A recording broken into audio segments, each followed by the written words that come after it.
Hello there, folks. Welcome to Bibliophile's Book of the Month. So, this month we are going to review this book. So, it's Wake Up, Life is Calling by Preeti Shenoy. So, this book has been on my TBR list for a very long time, as almost all the books. And I got this book as a gift from one of my friends. And it's not exactly the type of book that I would love to read. Like, it's not from the genres that I usually read. So initially, I thought that I might not enjoy the book as much as some other people do.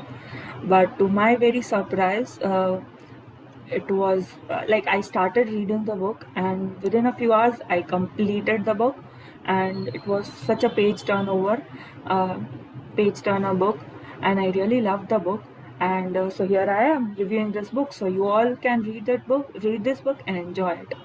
Okay, so as usual, I'll just read the review and summary behind first, and then I'll tell you something about this book and when it was released and like whatever.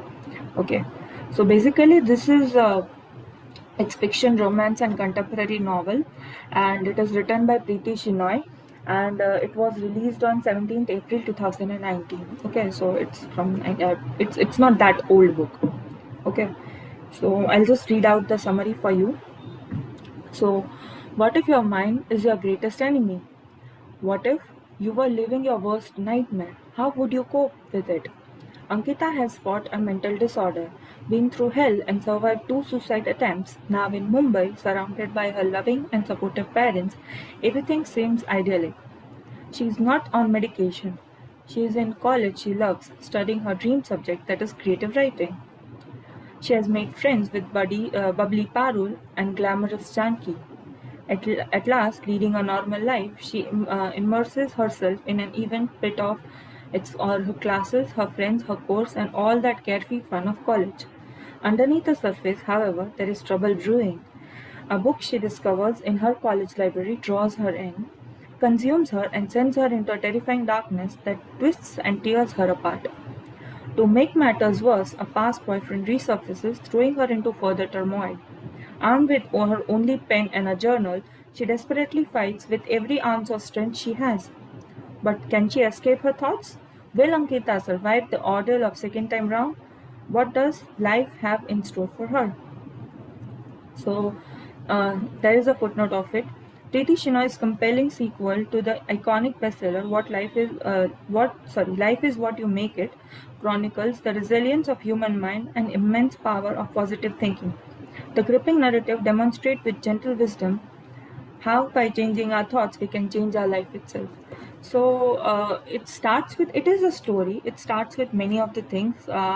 It gets a little bit depressing, but by the end of it, it shows you what positive thinking can change your life into, and what growing a bit also every day will help you bring.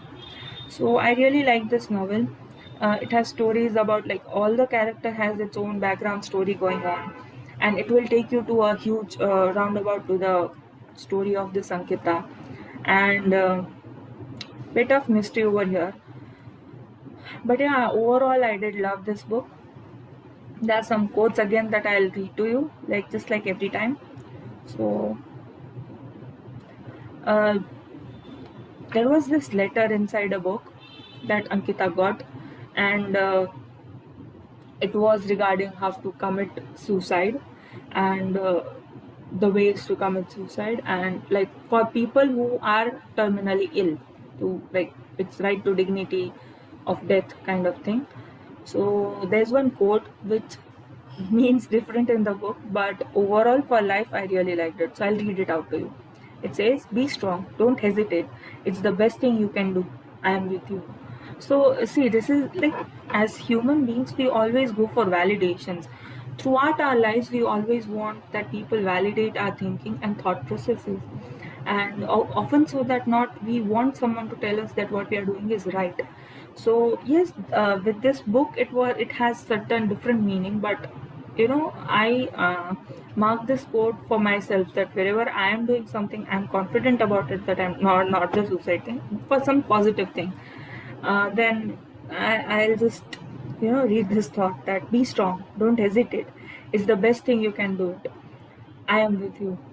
So it was really uplifting for me in a very bad, and in this book also, the overall meaning of that was to not commit it and to live life to the fullest, and to accept the second chance given to you by life, and to choose to live and live off better and just not survive. So there is one character in the end of the story who will teach Ankita that she should be living and giving life a second chance.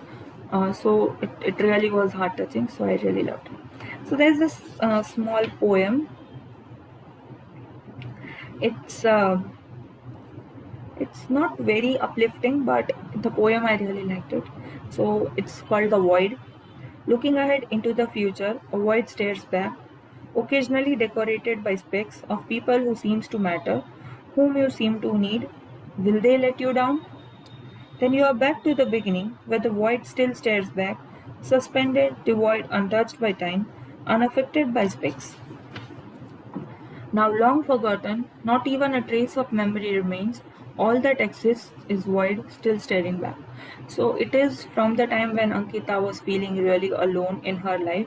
And I think that why I marked this poem for you all is we all have those times when we feel alone, we feel that something is missing, something like even if everything is there, it still feels a void. And she was just depicting her emotions here through it. And I feel that during these times we must remember the best things that happened to us, even if it means that 99 things were wrong and one thing was right. So you should focus on that one thing, and maybe that gives you a trail to live. So yeah. Then Ankita had, as I told in summary, she had a habit of journaling everything. So I had marked almost all the paragraphs that she had written in gratefulness. So one of them I'll read it to you. Often when we think we have got it all sorted, life plays a trick on us. It is always like that, right? It takes away what we expect. There might be no apparent meaning to it. Life doesn't care if you have looked hard for it or not. Life doesn't play fair. Life doesn't play by the rules you make. Life has its own way of doing things. Life is not conscious experiment. It is controlled laboratory settings where you can study cause and effect. Life is so much more. Our defeats are magnified in our own heads because we focus on what we have lost rather than what we actually have. If we have the love of our parents, if we have people who care for us, if we have hot meal on the table, then we are blessed. Often it is the small things we overlook. I think that it is life is trying to teach us that little things matter, that we have to be grateful for them. We have to notice them, and sometimes we notice them only when big things are taken away from us. So it's a small paragraph, but it really tells a lot about how we overlook our blessings and how we should, count even the smallest blessing that we receive, because we are still fortunate than others. So yeah, basically, when I read it through like bits and pieces, it might seem boring. But when you read the entire novel, you'll like after reading it, I had a moment of realization that how beautiful my life is and how blessed I am. Rather than so many different kind of things that we are going through, like we all have problems, we all are fighting so many things, but the little things that we have is what matters. And we have so many such little things to be grateful for, and this book really opens eyes to that. So I really loved reading this, and I hope you will love it too. And do tell me, if like whenever you take this book, do tell me which part you loved about this book, and do mention it in the comment section down below so that everyone can see, and even I can read it and respond it, that which part you liked, and we can discuss about it. uh, Anyway, you can also comment down below about the books you want me to read or review, so that we can make such good videos again. If you have some suggestions and comments, also please do ping down on the comment section below. If you want certain things from the books, like you want me to make some paragraphs for it, or you want to review it in a different way, you have good suggestions, they're all welcome. So keep reading. Till then, we'll meet you in the next video. Thank you for watching this video. It was really nice connecting. Bye.